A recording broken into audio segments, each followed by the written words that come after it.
기술적 분석입니다. 자, 요즘 시장을 보시면 어떤 생각이 저는 들고 있냐면 참 정신없다. 정신없는 시장. 그리고 종잡을 수가 없다. 즉, 이 시장이 장기적으로 그래서 롱 포지션으로 가겠다는 건지 혹은 하방으로 가겠다는 건지 악재만 가득한 상황인데 도저히 방향을 종잡을 수가 없다. 뭐 이런 생각이 많이 들어요. 그래서 왜 그렇게 요즘 시장이 정신이 없이 움직이고 과연 그 이면에는 어떤 생각들의 차이가 있는 건지 그 말씀을 조금 드려보도록 하겠습니다. 자, 그래서 단기적으로 보시면 지금 미국 10년 채권 수익률이에요. 자, 상당히 상방에서 오랜 기간 머무르고 있고 조만간 하방으로 향할 수 있을 만한 위치에 있다고 보여요. 그렇죠? 그러면 시장은 안정될 것인가? 또 여기서부터 물음표가 뜨는 겁니다. 자, 그럼 반대로, 자, 미국 실질 연준, 즉, 기준금리 같은 경우는, 자, 지금 2.5% 수준에서 지금 12년 만에 도달을 했어요. 그쵸? 자, 2008년 이후에 처음으로 다시 2.5% 수준까지 급격히 금리가 올라왔고, 실질적으로 지금 여기서 0.75%, 즉 75bp를 추가적으로 인상하겠다고 계속해서 말하고 있는 상황이에요. 자, 금리는 그러면 자, 요 위치까지 다시 올라가게 될 겁니다. 자, 즉 12년 만에 처음으로 2.5% 이상의 금리를 맞이하는 시대를 이제 우리가 9월부터 시작되게 된다는 겁니다. 자, 그럼 이러한 악재가 또 존재를 하고 있고 지금 다양하게 뭐 환율 가치, 달러 인덱스 같은 경우도 상당히 높은 위치로 계속해서 올라가고 있는 상황이에요. 자, 그런데 빅스 같은 경우는 상당히 낮은 부분에서 튀고 있지도 않는 상황입니다. 즉, 모든 지표들이 상당히 시장을 복합적으로 혹은 헷갈리게 보고 있다. 이렇게 말씀을 드릴 수가 있을 것 같아요. 자, 그럼 나스닥은 지금 어떻게 움직이고 있냐? 지금 기존에 올라가던 추세가 단기적으로 무너져 내렸고 거의 한 6, 7일 동안 이어지던 하락이 지금 이틀 동안 특히나 파월의 발언이 있는데도 상승으로 마무리를 했어요. 그렇다면 이제 반등은 나올 건가? 라고 생각하시는 분들이 많겠지만 뭐 여러분들도 마음속에 불안함이 있는 게 사실이에요. 이 랠리가 얼마나 유지가 될까? 그래서 섣불리 또 롱 포지션을 잡기가 어렵고 그래서 이전처럼 호재나 반등이 나오는 초반에 이런 식의 강한 상승이 나오던 것과 달리 뭐 0.5%에서 1% 수준의 미미한 상승으로 전환이 나온 그런 상황입니다. 자, 그럼 여기서 과연 다시 랠리를 이어갈 것인가 혹은 다시 하방을 확인하러 내려갈 것인가 지금 이러한 심리들이 시장에 팽배해 있다고 보고 있어요. 특히나 자, MACD나 슬로우 스토캐스틱을 본다면 어느 정도 하방을 확인한 것 아니냐라고 판단하시는 분들도 많겠지만 단순히 보조지표만으로 투자를 할 수 있다면 투자가 그렇게 어렵지 않겠죠. 그렇죠? 그래서 이것만을 지금 맹신하기도 조금 저는 섣부르다라고 판단을 합니다. 그렇다면 제가 보는 시장의 뷰는 어떤 것이냐? 저는 솔직하게 말씀드리자면 지금은 희망과 절망이 대치하고 있는 상황인 것 같아요. 즉 희망과 절망. 자, 희망이라는 것은 어떤 것이냐? 자, 주식이 6개월 선반영된다. 보통 3에서 6개월 선반영된다고 봤을 때 인플레가 빠른 시일 내에 잡힌다면 연준이 금리 인상을 마무리하고 그쵸? 다시 인플레가 안정된 상황에서 주식시장도 우상향으로 전환할 것이다. 라는 게 일단 희망의 의견이에요. 지금 제가 말씀드린 이 뷰가 지금 말씀드린 이 뷰가 상당히 적지 않기 때문에 그래도 폭락을 막으면서 안정적인 균형을 이루고 있는 상황이라고 보시면 됩니다. 자, 그렇다면 반대로 절망은 무엇이냐? 연준은 인플레가 어느 정도 잡히더라도 다시 포지션을 전환할 생각이 없다. 그렇죠?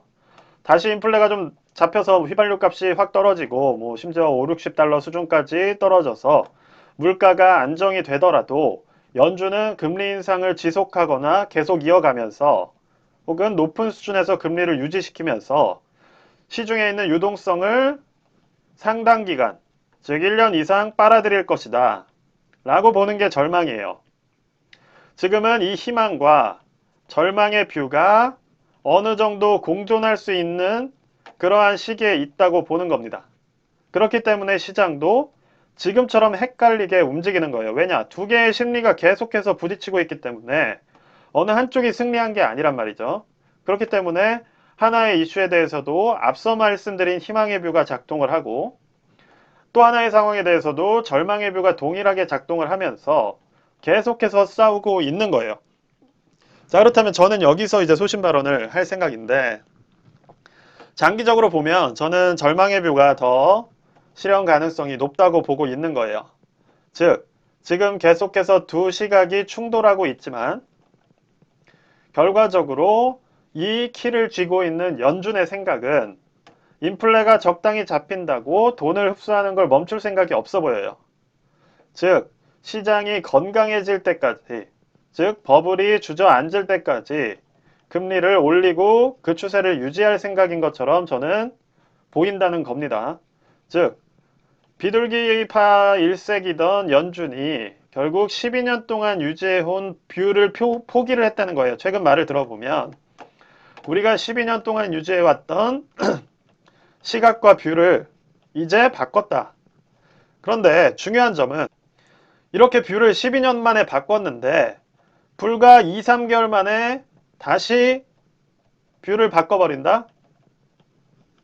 그쵸?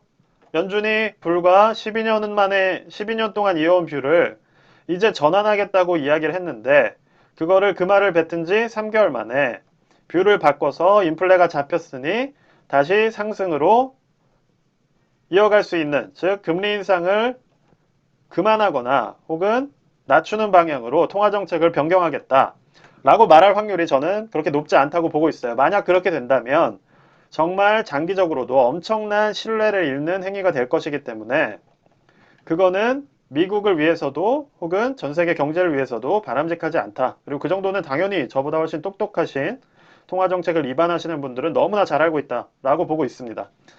자, 그래서 지금의 이 시장의 움직임은 결과적으로는 강한 희망, 즉 인플레가 잡히면서 통화정책이 변경될 것이라는 희망과 절망이 비슷한 크기로 움직이다가 조금씩 슬금슬금 신압으로 절망이 시장을 지배하게 되는, 그리고 그 균형이 완전히 무너져 내렸을 때 뚝이 무너지듯 폭락이 나올 수 있는 그런 방향으로 움직일 수 있다라는 불안감이 저는 솔직히 말하면 더 큰 상황이에요. 자, 그래서 여기까지는 제 개인적인 소신 발언인 거고 그냥 제가 보는 뷰입니다. 개인적인. 근데 이제 시장 자체를 말씀을 드리자면 단기적으로는 일봉 하락이 어느 정도 마무리되려는 움직임을 보이고 있어요. 근데 여기서 이제 이렇게 시그널선이 양전을 할 때까지는 다만 확실하지 않다. 즉 제가 말씀드렸듯이 불안감이 아직은 팽배해 있기 때문에 이것이 전환될 것이라고 생각해서 여기서 전면적으로 포지션을 전환을 하기는 조금 위험한 부분이 있다. 그리고 그 상승 역시도 요 저항선을 또 맞고 떨어질 확률이 높기 때문에 지금의 상승은 결국 12,000 후반 나스닥 기준 그리고 12,000 후반이 아닌 중반입니다. 자, 12,000 중반 그쵸? 그리고 S&P 500 같은 경우는 비슷한 자 이전에 요 저점이 4,100 초반 요 라인까지만 이어질 확률이 높다라고 저는 이렇게 보고 있어요. 자, 그렇다면 세배 레버리지 같은 경우는 지금 흐름이 어떻게 움직일 것인가? 자, 비슷하게 움직이겠죠. 그렇죠? 그래서 자, 이전에 갭 하락이 나왔던 요 위치까지 특히 TQQQ 같은 경우는 30달러 수준까지는 일단 상승이 올 것이다. 올 수 있다라고 보고 있고 그 이외에는 어느 정도의 저항을 맞으면서 지지부진한 흐름으로 갈 확률이 높다.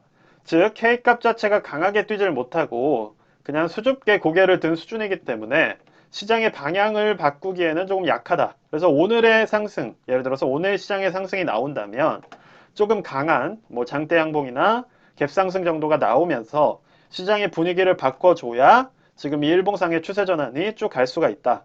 그게 아니라면 지지부진한 흐름을 이어가면서 결국 쌍바닥을 확인하는 흐름으로 갈 수 있는 시나리오도 충분히 예측이 가능하기 때문에 즉 이렇게 짧게 움직였다가 다시 빠지는 혹은 맞물릴 듯이 가다가 다시 빠지는 식의 흐름이 나올 수가 있는 상황이기 때문에 조금은 지금은 포지션을 섣부르게 정하기보다는 조금 조심하면서 대응을 할 때라고 저는 보고 있습니다.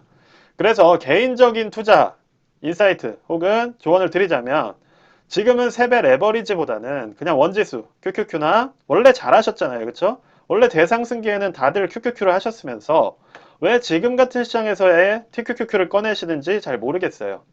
지금은 너무나도 불안하고 앞서 말씀드렸듯이 심리 자체가 상당히 부딪히고 있는 시장이기 때문에 그 하루하루 일일 변동폭이 왔다 갔다 이렇게 움직이는 TQQQ 같은 상품을 선택하기보다는 QQQ나 자 그리고 뭐 QID 같이 뭐 인버스를 하시더라도 조금 변동성이 적은 그런 상품을 좀 택해서 일단 현금을 조금 지키면서 흘러가는 시장을 편히 좀 지켜볼 수 있는 상품에 투자를 하시는 것을 추천을 드립니다. 네, 그렇게 하시면서 일단 추석 연휴 좀 편하게 가족들과 보내시고 특히나 이제 추석 같은 연휴 시기는 주식을 오래 볼 수밖에 없어요. 왜냐? 쉬고 있기 때문에. 그래서 주식을 계속 붙들고 있다 보면 생각이 많아지고 잘못된 판단을 내릴 확률이 높습니다.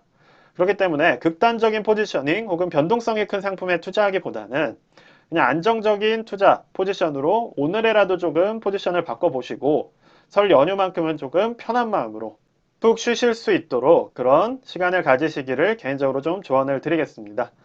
네, 그래서 추석 연휴들 꼭 잘 보내시고 가족들과 좋은 시간 보내시길 바라겠습니다. 결국 투자를 하는 것도 내가 좋아하는 가족, 사랑하는 가족들과 좋은 시간을 보내고 미래도 행복하게 지내려고 하는 것이기 때문에 현재에도 충실하시면서 설 연휴 몸과 마음 잘 리마인드하는 그런 시기로 보내셨으면 좋을 것 같아요. 네, 그래서 오늘 영상은 여기까지만 찍겠고요. 네, 영상이 도움이 되셨으면 구독과 좋아요 꼭 좀 부탁드립니다.